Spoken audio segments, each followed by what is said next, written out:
Est-ce que c'est une bonne idée d'investir dans Quadient? C'est ce qu'un abonné du canal Telegram m'a demandé.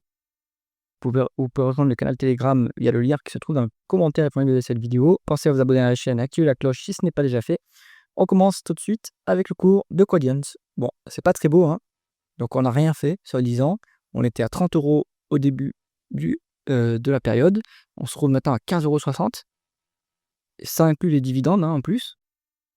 Donc c'est pas très beau, hein. Pas très beau ce qui se passe ici. Est-ce qu'il y a un espoir de rebond là-dessus?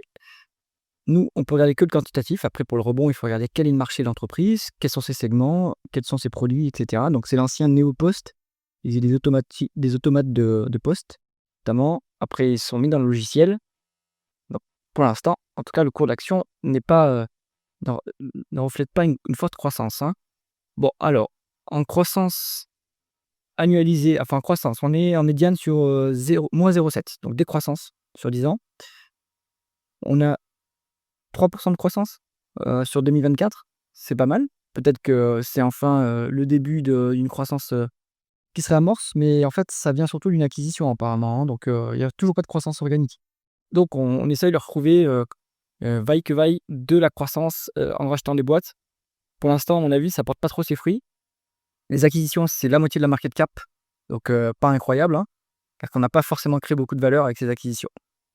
Bon, les taux de marge. Les taux de marge malgré tout, bon, ils se maintiennent, oui et non en fait. En gros, taux de marge brut, oui, il se maintient, très élevé, mais il faut voir comment ils calculent leur taux de marge brut. S'ils font du logiciel maintenant, en fait, il y a quasiment pas de coût des intrants, hein, pour le logiciel.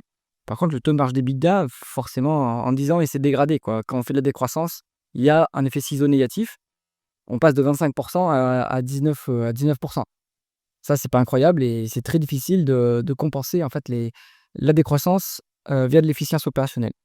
Le taux de marge net suit donc la même trajectoire. On était à 11,5 au début de la période. Maintenant, on n'est plus qu'à 6. La médiane est à 7. Bon, pour l'instant, on résiste, on s'accroche, mais les taux de marge ne remontent pas, hein. Il faudra forcément de la croissance pour que ces taux de marge remontent. Donc, compliqué. Ensuite, on regarde la conversion des bénéfices nets en free cash flow. Les free cash flow sont bien plus élevés que les bénéfices nets. En un sens, c'est très logique parce que on n'a pas de croissance organique. Donc il ne faut pas réinjecter massivement du capital dans la société puisqu'il n'y a pas d'opportunité de croissance.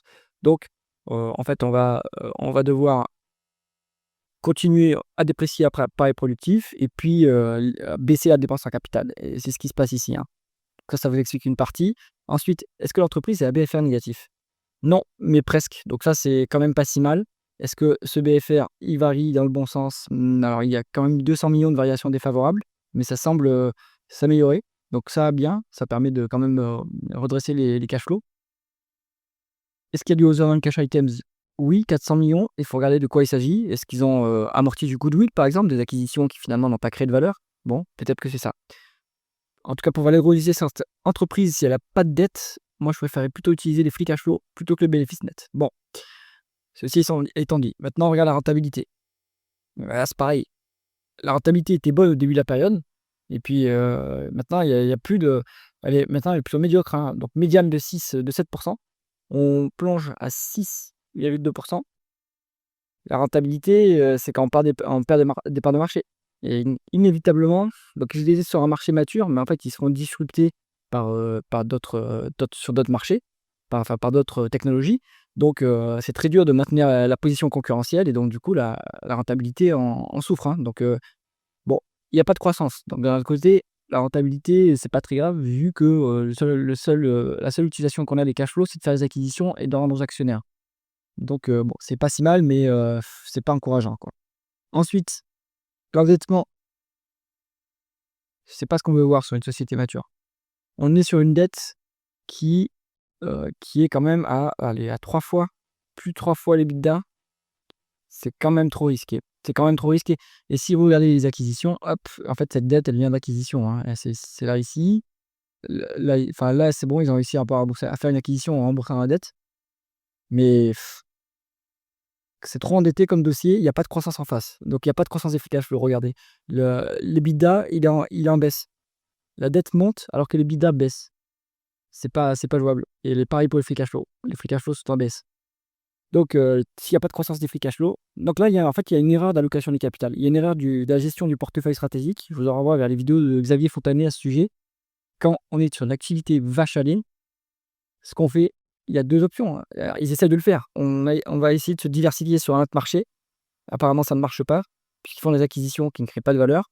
Et puis, si on n'arrive pas à créer de la valeur et à faire des acquisitions, eh bien, on va rendre du cash aux actionnaires et puis on arrête de faire de la dépense en capital et on arrête de faire des acquisitions. À mon avis, la meilleure option pour Quadient, c'est en réalité d'arrêter de gérer en extinction la boîte, hein. Ils n'arrivent pas à trouver des relais de croissance. La rémunération de l'actionnaire. Le rendement de l'actionnaire, il est à 9,8%. C'est énorme. Non, pardon, excusez-moi, je raconte n'importe quoi. Il est à 7%, ce qui est énorme quand même. 7%, on verse 22 millions de dividendes. Bon, c'est soutenable par rapport au free cash flow. Toutefois, en fait, il y a aussi des rachats d'actions. Donc ça aussi, ça s'est fait via les free cash flow. Donc on a encore les moyens de le faire, ça. Mais les free cash flow, ils sont de plus en plus minces. Donc, ce rendement actionnaire, à mon avis, il va pouvoir peut-être augmenter un petit peu. Mais en fait, ce qu'il faudrait faire, c'est on arrête les acquisitions on- et on augmente fortement le dividende. On rend un maximum de cash aux actionnaires. Donc on augmente forcément le dividende et les rachats d'actions. On rend du cash aux actionnaires. Et puis ciao quoi, terminé. Après on liquide la boîte. Là, il y a plus d'opportunités. Donc, rémunération d'actionnaire intéressante, oui. Est-ce qu'elle est durable? Je ne suis pas sûr. La valorisation, en plus, bon alors, on est sur une médiane de 5,7, donc typique d'une boîte qui a 0 croissance.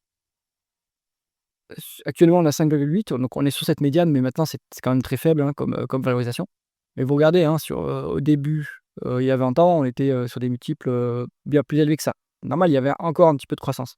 Maintenant, il n'y a plus de croissance du tout. Donc, normal que le multiple soit à ce niveau-là.